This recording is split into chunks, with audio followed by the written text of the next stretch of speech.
ಕನ್ನಡ ಶಾಲೆಗಳು ಅಡ್ಮಿಷನ್ ಕಡಿಮೆ ಆಗ್ತಾ ಇದೆ.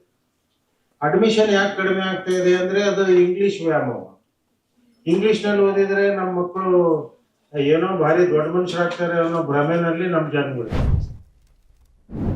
ಇಲ್ಲಿ ಬಂದು ಮತ್ತಷ್ಟು ಸಮಯವನ್ನ ತಮ್ಮ ಸಮಯ ತಗೊಳ್ಳೋ ಉದ್ದೇಶ ನನಗೆ ಖಂಡಿತ ಇಲ್ಲ. ಆದರೆ ನಮ್ಮ ಅಧ್ಯಕ್ಷರಿಗೆ ಅಂದ್ರೆ ಕನ್ನಡ ಸಾಹಿತ್ಯ ಅಕಾಡೆಮಿ ಅಧ್ಯಕ್ಷರಿಗೆ ಮತ್ತೆ ಎಲ್ಲ ಕನ್ನಡದಲ್ಲಿ ಹೆಸರು ಮಾಡಿರುವಂತಹ ಮಾನ್ಯರುಗಳು ಇಲ್ಲಿ ಕೂತಿದ್ದಾರೆ. ಅವರಿಗೆ ನಾನು ಒಂದೇ ವಿಷಯ ಹೇಳೋದೇನೆಂದ್ರೆ, ಇತ್ತೀಚೆಗೆ ಕನ್ನಡವನ್ನು ಉಳಿಸೋದೇ ದೊಡ್ಡ ಕಷ್ಟ ಆಗ್ಬಿಟ್ಟಿದೆ. ಎಲ್ಲ ಸ್ತರಗಳಲ್ಲೂ ಕನ್ನಡ ಉಳಿತಾ ಇಲ್ಲ. ಕನ್ನಡ ಶಾಲೆಗಳು ಕ್ಲೋಸ್ ಆಗ್ತಾ ಇದ್ದಾವೆ. ಆಮೇಲೆ ನಾಳೆನೆ ಒಂದು ದೊಡ್ಡ ವಿದ್ಯಾರ್ಥಿಗಳ ಸಮ್ಮೇಳನ ನಡೀತಾ ಇದೆ. KPS ಶಾಲೆಗಳನ್ನ ಮ್ಯಾಗ್ನೆಟ್ ಶಾಲೆಗಳಂತ ಗೌರ್ಮೆಂಟ್ ಸ್ಕೂಲ್ ಮುಚ್ಚೋದನ್ನೇ ಒಂದಿದೆ. ಇದಕ್ಕೆಲ್ಲ ಕಾರಣ ಅಂದ್ರೆ ಕನ್ನಡ ಶಾಲೆಗಳು ಅಡ್ಮಿಷನ್ ಕಡಿಮೆ ಆಗ್ತಾ ಇದೆ. ಅಡ್ಮಿಷನ್ ಯಾಕೆ ಕಡಿಮೆ ಆಗ್ತಾ ಇದೆ ಅಂದ್ರೆ ಅದು ಇಂಗ್ಲಿಷ್ ವ್ಯಾಮೋಹ. ಇಂಗ್ಲಿಷ್ನಲ್ಲಿ ಓದಿದ್ರೆ ನಮ್ಮ ಮಕ್ಕಳು ಏನೋ ಭಾರಿ ದೊಡ್ಡ ಮನುಷ್ಯರಾಗ್ತಾರೆ ಅನ್ನೋ ಭ್ರಮೆನಲ್ಲಿ ನಮ್ಮ ಜನಗಳು. ಆದ್ರೆ ಅದು ನನ್ನ ಅನುಭವದಲ್ಲಂತೂ ಅದು ನಾನು ನಂಬೋದಿಲ್ಲ.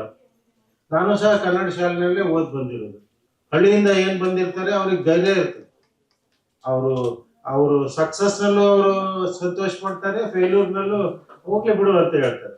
ಅಂತಹ ಪರ್ಸನಾಲಿಟಿಯನ್ನು ಡೆವಲಪ್ ಮಾಡೋದು ಕನ್ನಡ ಶಾಲೆಗಳು. ಅದೇ ನೀವು ಇಂಗ್ಲಿಷ್ ಶಾಲೆಯಲ್ಲಿ ಓದಿದ್ರೆ ನೀವು ಒಂಥರ ಟ್ರೈನ್ಡ್ ಹಾರ್ಸ್ ಇದ್ದಂಗೆ ಇರ್ತೀರಿ. ಬಿಯಾಂಡ್ ಯೋಚನೆ ಮಾಡೋದಿಲ್ಲ. ಅದು ನಮ್ಮ ಜನಗಳಿಗೆ ಗೊತ್ತಾಗ್ತಾ ಇಲ್ಲ. ಏನೋ ನಮ್ಮ ಮಕ್ಕಳಿಗೆ ದೊಡ್ಡ ನೌಕರಿ ಸಿಕ್ಬಿಡ್ತದೆ, ದೊಡ್ಡ ಆಫೀಸರ್ ಆಗ್ತಾನೆ ಅವನು.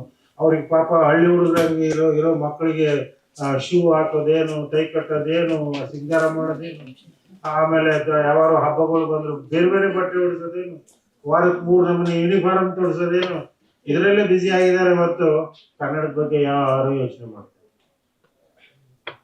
ಆದ್ರೆ ನನ್ಗನ್ಸೋದು ಏನಂದ್ರೆ ನೀವು ನಮ್ಮ ದೇಶ ಉದ್ಧಾರ ಆಗ್ಬೇಕು ಅಂದ್ರೆ ಅವ್ರವ್ರ ಮಾತೃಭಾಷೆನಲ್ಲೇ ಕಲಿಬೇಕು. ಅವ್ರ ಮಾತೃಭಾಷೆನ, ಯಾಕೆಂದ್ರೆ ಈಗ ನೀವು ನನಗೆ ಇಂಗ್ಲಿಷ್ನಲ್ಲಿ ಮಾತಾಡೋ ಅಂದ್ರೆ ನಾನು ಕನ್ನಡದಲ್ಲಿ ಮಾತಾಡೋದಷ್ಟು ಚೆನ್ನಾಗಿ ಈಗಲೂ ನನಗೆ ಇಂಗ್ಲಿಷ್ನಲ್ಲಿ ಮಾತಾಡಕ್ ಆಗೋದಿಲ್ಲ. ನೀವು ಇಂಗ್ಲಿಷ್ನಲ್ಲಿ ಮಾತಾಡೋದಂದ್ರೆ ಮಾತಾಡ್ತೀನಿ.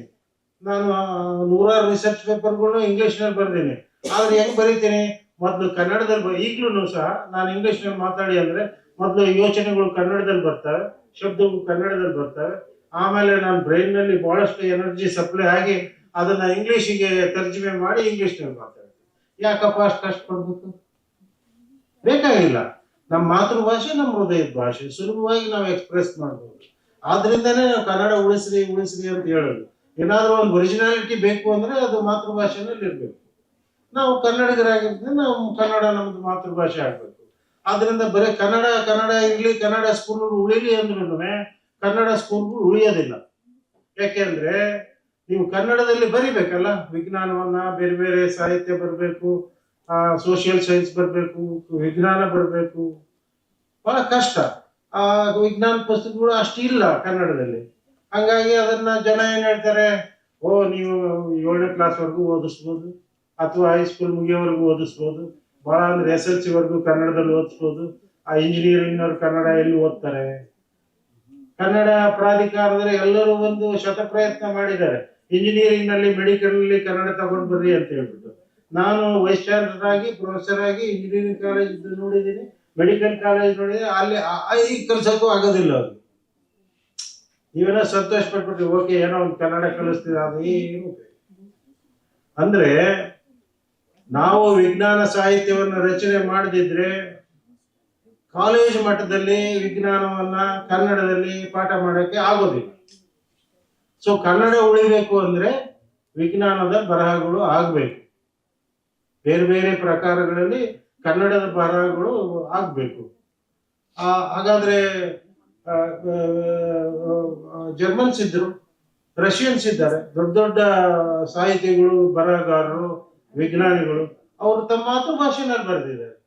ಎಷ್ಟೋ ನೊಬೆಲ್ ಪ್ರೈಸ್ ಒರಿಜಿನಲ್ ಆರ್ಟಿಕಲ್ಸ್ ಮಾತೃಭಾಷೆನಲ್ಲಿ ಬರೆದಿರೋದು ಸಿಕ್ಕಿದ್ದಾವೆ, ದೊಡ್ಡ ದೊಡ್ಡ ಇದು. ಆದ್ರಿಂದ ಮಾತೃಭಾಷೆಗಿರುವಷ್ಟು ಅಂದ್ರೆ ನಮ್ಮಲ್ಲಿ, ನಮ್ಮ ಕನ್ನಡಕ್ಕಿರುವಷ್ಟು ಬೆಲೆ ಯಾವ ಭಾಷೆಗೂ ಬರಕ್ ಸಾಧ್ಯ ಇಲ್ಲ. ಇಂಗ್ಲಿಷ್ ಕಲಿಬೇಡ್ರಿ ಅಂತ ಹೇಳೋದಿಲ್ಲ, ಒಂದು ಸ್ಟೇಜ್ ಆದ್ಮೇಲೆ ಇಂಗ್ಲಿಷ್ನು ಕಲೀರಿ.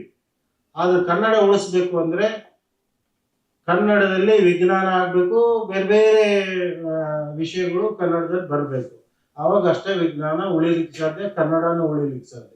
ಇಲ್ಲಿದ್ರೆ ನಾವು ಸ್ಕೂಲ್ನಲ್ಲಿ ಬರೀ ಮೀಡಿಯೋಕರ್ಸ್ ಅನ್ನ ಅಥವಾ ಪ್ಯಾರೆಟ್ ತರ ಇಂಗ್ಲಿಷ್ ನಲ್ಲಿ ಮಾತಾಡೋರನ್ನ, ಆ ಒಂದು ಸ್ಟ್ರಾಂಗ್ ಆಗಿ ಯೋಚನೆ ಮಾಡದೇ ಇರೋರನ್ನ, ಬಹಳ ಒಳ್ಳೆ ಯೋಚನೆ ಮಾಡಿದ್ರೆ ಸಮಾಜ ಬದಲಾಗ್ಬಿಡ್ತದೆ. ಆದ್ರಿಂದ ಇಂಗ್ಲಿಷ್ ಬೇಕೇ ಬೇಕು. ಹೀಗೆ ಈ ಬೇರೆ ಬೇರೆ ಸ್ಥಳಗಳಲ್ಲಿ ಕನ್ನಡವನ್ನ ತುಳಿತಾ ಇದ್ದಾರೆ, ಗೊತ್ತಿದ್ದೋ ಗೊತ್ತಿಲ್ಲದೆಯೋ. ಆದ್ರೆ ನಮ್ಮ ಒಂದು ಸಣ್ಣ ಒಂದು ಒಂದು ನಾವು ಕೊಡ್ಬೇಕಾದ ಕಾಣಿಕೆ ಏನಂದ್ರೆ ವಿಜ್ಞಾನವನ್ನ ಜನರಿಗೆ ತಲುಪಿಸಬೇಕು. ಹೆಂಗ್ ತಲುಪಿಸಬೇಕು? ಇಂಗ್ಲಿಷ್ ನಲ್ಲಿ ತಲುಪಿಸಕ್ಕಾಗುತ್ತಾ? ಆಗೋದಿಲ್ಲ. ಕನ್ನಡದಲ್ಲಿ ಬರೋದೇ ತಲುಪಿಸಕ್ಕಾಗುತ್ತೆ. ಇವತ್ತೇನು ಒಂದು ಹೆಚ್ಚು ಕಡಿಮೆ ಒಂದು 15 ಸಾಹಿತಿಗಳು ಬಂದು ಇಲ್ಲಿ ತಮ್ಮ ಉಪನ್ಯಾಸ ನೀಡಿದ್ದಾರೆ. Each one of them is A giant. ಅವ್ರು ಪ್ರತಿಯೊಬ್ಬರು ಸಹ ತಮ್ಮದೇ ಆದ ಒಂದು ಪ್ರೌಢಿಮೆಯಿಂದ ಇಡೀ ಸಮಾಜಕ್ಕೆ ಪರಿಚಿತರು. ನಾನು ವೈಸ್ ಚಾನ್ಸಲರ್ ಇದ್ದಾಗ ನಮ್ಮ ಸಾಹೇಬರು ಅನಂತರಾಮ್ ಅವರಿಗೆ ನಾವು ಗೌರವ ಡಾಕ್ಟರೇಟ್ ಕೊಟ್ಟಿದ್ವಿ.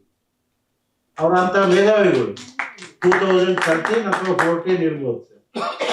ನಾ ಸೋಮೇಶ್ವರ ಅವ್ರನ್ನ ನಾನು ಮೊದಲು ನೋಡಿದ್ ಟಿವಿನಲ್ಲಿ.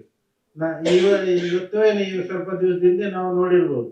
ನೀವೆಲ್ಲರೂ ಅವ್ರನ್ನ ಟಿವಿನಲ್ಲಿ ನೋಡಿರ್ತೀರಾ, ಆದ್ರೆ ಇವತ್ತು ಆಕ್ಚುಯಲ್ ಆಗಿ ನೋಡಿದ್ವಿ. ಇಂಥ ಅವಕಾಶಗಳು ಬಹಳ ಇಂಪಾರ್ಟೆಂಟ್. ಎಷ್ಟೋ ಸಾಹಿತಿಗಳು ನಮಗೆ ಪರಿಚಯ ಆದ್ರು, ಅವರು ತಮ್ಮದೇ ಆದ ಛಾಪನ್ನು ಮೂಡಿಸಿದ್ದಾರೆ ಸಾಹಿತ್ಯದಲ್ಲಿ, ವಿಜ್ಞಾನ ಸಾಹಿತ್ಯದಲ್ಲಿ. Each one of them. ಯಾವ್ದು ವಿಷಯ ಓದಿದ್ದೆ ನಾನು ವೈಸ್ ಚಾನ್ಸಲರ್ ಇರುವಾಗ, ಅದನ್ನ 2 ಸಲ ಓದಿದ್ದೆ. ನಮ್ಮ ನೇಮಿಚಂದ್ರ ಅವರು ಎಷ್ಟು ಚೆನ್ನಾಗಿ ಬರೆದಿದ್ದಾರೆ. ಹಿಟ್ಲರ್ ಟೈಮ್ನಲ್ಲಿ ಎಂತೆಂತ ಅನಾಹುತಗಳು ಆಗೋದು, ಜೀನೋಸೈಡ್ ಆಯ್ತು, ಲಕ್ಷಾಂತರ ಜನ ಸತ್ತೋದ್ರು. ಆ ಚಪ್ಪಲಿಗಳು ನೋಡಿದ್ರೇನೆ ಅಲ್ಲಿ ಇರೋ ನಮ್ಮ ಕಣ್ಣಲ್ಲಿ ನೀರು ಬಂದ್ಬಿಡ್ತದೆ ಆ ಕಾದಂಬರಿ ಓದ್ತಿರುವಾಗ. ಇಂಥ ಒಳ್ಳೊಳ್ಳೆ ಸಾಹಿತಿಗಳು ನಮ್ಮಲ್ಲಿ ಇದ್ದಾರೆ. ಅವರು ಜನರಿಗೆ ತಲುಪಬೇಕು, ಅವರ ಜ್ಞಾನ ಜನರಿಗೆ ತಲುಪಬೇಕು, ಅವರಲ್ಲಿರೋ ವಿಜ್ಞಾನ ಜನರಿಗೆ ತಲುಪಬೇಕು. ಆವಾಗ ಕನ್ನಡ ತಾನಾಗಿಯೇ ಉಳಿಯುತ್ತೆ ಅಂತ ನನ್ನ ಅಚಲವಾದ ನಂಬಿಕೆ. ಇವತ್ತಿನ ಮತ್ತೆ ನಿನ್ನೆ ಮತ್ತು ಇವತ್ತು ಏನು ಆಕ್ಟಿವಿಟೀಸ್ ನಡೆದಿದ್ದಾವೆ, ಇದರಲ್ಲಿ ನಾನು ವೈಯಕ್ತಿಕವಾಗಿ ಯೋಚನೆ ಮಾಡೋದೇನಂದ್ರೆ, ಒಂದು ಸಣ್ಣ ತಪ್ಪನ್ನು ನಾನು ಮಾಡಿದ್ದೀನಿ. ಅದೇನಂದ್ರೆ, ಜನಗಳು ಬಹಳಷ್ಟು ಜನ ಸಾಹಿತಿಗಳು ಬಂದ್ಬಿಡ್ತಾರೆ ಅಂತ ತಿಳ್ಕೊಂಡಿದ್ದೆ. ಬಹಳಷ್ಟು ಜನ ಸಾಹಿತಿಗಳು ಬರಲಿಲ್ಲ. ಅದ್ರ ಬದಲಿ ನಾವೇ ಕರೆಸುವ ಒಂದು ಜವಾಬ್ದಾರಿ, ಅವ್ರನ್ನ ಕರೆಯೋ ಜವಾಬ್ದಾರಿ ನಾವು ಹೊತ್ಕೊಂಡಿದ್ದಿದ್ರೆ ಸ್ಪಷ್ಟವಾಗಿ ನಾನು ಏನ್ ಮಾಡ್ತಿದ್ದೆ ಅಂದ್ರೆ, ಪ್ರತಿ ಕಾಲೇಜಿನಿಂದ, ಕರ್ನಾಟಕದಲ್ಲಿರೋ ಪ್ರತಿ ಕಾಲೇಜಿನಿಂದ ಕನ್ನಡದಲ್ಲಿ ಆಸಕ್ತಿ ಇರುವ, ಕನ್ನಡದಲ್ಲಿ ವಿಜ್ಞಾನ ಬರೆಯುವ ಆಸಕ್ತಿ ಇರುವ ವಿದ್ಯಾರ್ಥಿಗಳನ್ನ ಅವರು ಐಡೆಂಟಿಫೈ ಮಾಡಿ ಅಂತವ್ರನ್ನಲ್ಲಿ ಕರೆಸಿ ಅಂತೇಳಿ ಒಂದು 100 ವಿದ್ಯಾರ್ಥಿಗಳು ಕಳಿಸ್ತೀವಿ. ಅದು ಬೆಸ್ಟ್. ಆಕ್ಚುಲಿ ಪರೀಕ್ಷೆ ಇದೆ, ಅದು ಪರೀಕ್ಷೆ ಇದೆ, ಕರೆಕ್ಟ್. ಅದು ನೋಡ್ಕೊಂಡು ನಾವು ಪರೀಕ್ಷೆ ಇಲ್ಲದ ಸಮಯದಲ್ಲಿ ಆಸಕ್ತ ವಿದ್ಯಾರ್ಥಿಗಳನ್ನು ಕರೆಸ್ಬೇಕು. ಇವತ್ತು ಕೆಲವು ವಿದ್ಯಾರ್ಥಿಗಳು ಒಂದು 20-30 ವಿದ್ಯಾರ್ಥಿಗಳು ಅವರು ಎಸೆ ಕೊಟ್ಟಿದ್ದಾರೆ. ಅವರು ಅಂದ್ರೆ ಅವ್ರು ಬರೆಯೋ ಧೈರ್ಯ ಮಾಡಿದ್ರು ಅಂದ್ರೆ ಅದೇ ದೊಡ್ಡ ಬಹುಮಾನ ಅವರಿಗೆ. ನಾವು ಕೊಡ್ಬೇಕಾಗಿರೋ ಬರೆಯೋ ಧೈರ್ಯ ಮಾಡಿರೋದು. ಅದರಲ್ಲಿ 3 ಜನ ಬರೆದಿದ್ದಾರೆ, ದಟ್ ಇಸ್ ಫೈನ್. ಆ 3 ಜನದಲ್ಲಿ ಒಬ್ಬರಾದ್ರೂ ನಾಳೆ ಕನ್ನಡ ಸಾಹಿತಿಗಳು, ವಿಜ್ಞಾನ ಸಾಹಿತಿಗಳು ಆದ್ರೆ ನಾವು ಈಗೇನ್ ಮಾಡಿದೀವಿ ಅದು ಸಾರ್ಥಕ ಅಂತ ನಾನು ಭಾವಿಸ್ತೀನಿ.